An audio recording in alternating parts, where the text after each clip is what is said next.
Bonjour, toujours sur le Pavois à La Rochelle, nous avons sélectionné pour vous un nouveau bateau complètement révolutionnaire, un trimaran hyper habitable.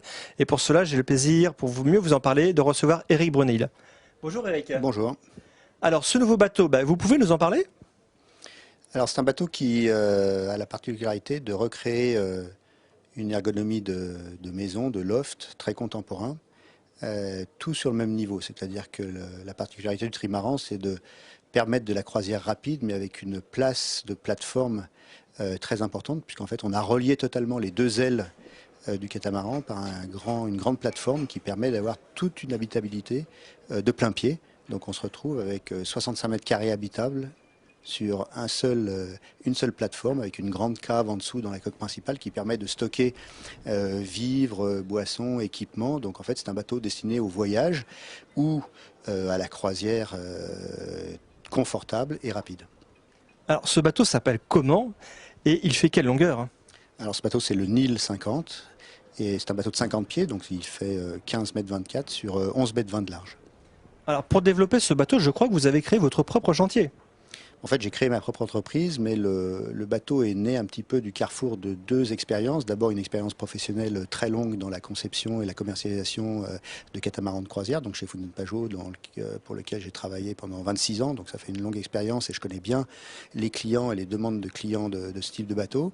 Et ensuite, j'ai également beaucoup régaté, et notamment dans les 5 dernières années, j'ai fait beaucoup de courses au large en solitaire, en trimaran de 50 pieds. Donc c'est le croisement de ces deux expériences qui m'ont à la fois me permettent à la fois de bien cerner la demande des propriétaires et également de bien connaître les caractéristiques des trimarans. Et donc on a vraiment effectué une recherche approfondie pour faire le croisement de ces deux spécificités en quelque sorte pour créer ce bateau. Donc il y a vraiment un marché existant pour le multicoque de 50 pieds, pour le trimaran de 50 pieds. Bah oui, comme tout bateau de 50 pieds et de ce budget-là. Je veux dire, on a une clientèle de passionnés de bateaux qui sont vraiment très très attachés à la navigation, qui sont des gens aisés bien entendu, qui ont des places de port ou de mouillage un petit peu partout dans le monde. C'est une clientèle que je connais bien, une clientèle internationale, et très sensible à la nouveauté et souvent très intéressée par des innovations telles que on le propose sur le Nil 50. Alors qu'est-ce qui va différencier le Nil 50 par rapport à un catamaran de même taille? Bah, le bateau est plus habitable de plein pied, c'est-à-dire qu'on n'est plus en train de descendre des escaliers pour aller dans sa cabine ou pour aller dans une cuisine, tout est de plein pied comme dans un appartement et le bateau est plus rapide. On a à peu près 17 mètres carrés de toile à la tonne alors qu'un catamaran généralement va être aux alentours de 10-11 tonnes. Donc c'est un bateau qui est plus rapide et plus habitable, donc ce qui est intéressant pour la croisière notamment hauturière. Bateau plus rapide, est-ce que c'est facile à manœuvrer? Alors, le bateau est assez facile à manœuvrer, hein. C'est un voilier comme un autre, donc il y a des voiles, mais il y a un moteur, donc toutes les manœuvres de port en sont facilitées. Et puis maintenant, on a quand même tous nos enrouleurs. On en est même maintenant à avoir des hooks pour les ris, notamment à bord de ce bateau. On a ramené toutes les manœuvres de voile à l'intérieur. On n'a même plus besoin d'être exposé soit au froid, soit au vent, soit au soleil, soit à la chaleur. Toute la manœuvre du bateau s'effectue depuis l'intérieur.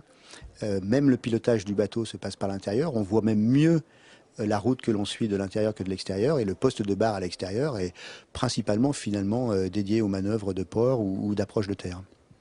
Alors approcher de la terre, oui, mais c'est un bateau qui est quand même très très large. Forcément, c'est un trimaran. Est-ce que ça va être facile pour faire les manœuvres dans les ports? En fait, le trimaran est simplement large, mais il pivote de la même façon que n'importe quel autre bateau. Donc en fait, il est aussi facile à manier qu'un autre bateau, voire plus facile puisqu'il est finalement léger, il ne fait que 10 tonnes et il a un moteur assez puissant. On a 75 chevaux pour 10 tonnes, donc en fait ça le fait très bien réagir au moteur. Éric, vous pouvez nous parler un petit peu de la révolution architecturale qu'il y a sur ce bateau? Bah, l'idée principale que finalement personne n'avait eu avant, c'est le fait de ne pas habiter dans la coque centrale.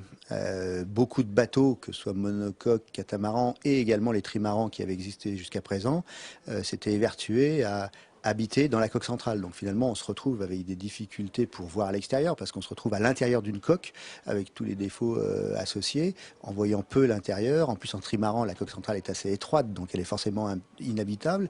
Et l'idée directrice de ce bateau-là, c'est de s'être totalement affranchi de l'habitabilité dans la coque centrale, d'en faire au contraire une zone de stockage très intéressante, puisqu'elle est centrée au point de vue poids, très basse, donc les centres de gravité sont intelligents, et d'avoir tiré un plancher au-dessus de tout ça pour créer un espace de vie intéressant et de plein pied. Et on a profité pour mettre sur cette conception totalement nouvelle une décoration très contemporaine, très épurée, avec des matériaux nouveaux qui nous mettent dans un univers totalement différent que ce qu'ont fait les bateaux jusqu'à présent.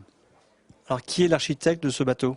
Alors pour dessiner le bateau, j'ai travaillé avec le cabinet Joubert-Nivelt, avec Michel et Bernard, avec qui je travaille depuis très très longtemps, depuis plus de 26 ans, puisqu'en fait le premier bateau qu'on avait conçu avec eux, c'était le Cornille 26, donc une idée aussi de déboat que j'avais eu il y a maintenant 86, donc vous voyez, ça fait une vingtaine d'années, 25 ans. Donc finalement, on a beaucoup l'habitude de travailler ensemble, et j'aime à la fois énormément le coup de crayon de Michel Joubert, parce que je suis sûr que sur le plan de l'esthétisme, le bateau sera réussi, et c'est très important, parce que là, on a quand même des hauteurs sous barreaux importantes, on a plus de 2 mètres de hauteur sous barreaux, donc il fallait que le roof passe bien. Et ensuite, le travail de Bernard Nivelt derrière, pour ce qui est des formes finales de flotteurs, des optimisations de structure, ça fait une équipe pluridisciplinaire qui est très intéressante. Alors, Eric, pour nos lecteurs qui souhaitent avoir plus d'informations sur ce bateau, où peuvent-ils en trouver? Alors toutes les informations sont sur le site niltrimaran.com. Et donc on a toute une galerie de photos notamment qui est très explicative de toutes les situations en navigation, au mouillage, même à l'échouage, puisque le bateau est capable d'échouer. Son aileron central protège le safran et l'hélice. Et puis toutes les informations de techniques concernant le bateau. Eric, merci pour toutes ces informations. Merci bien.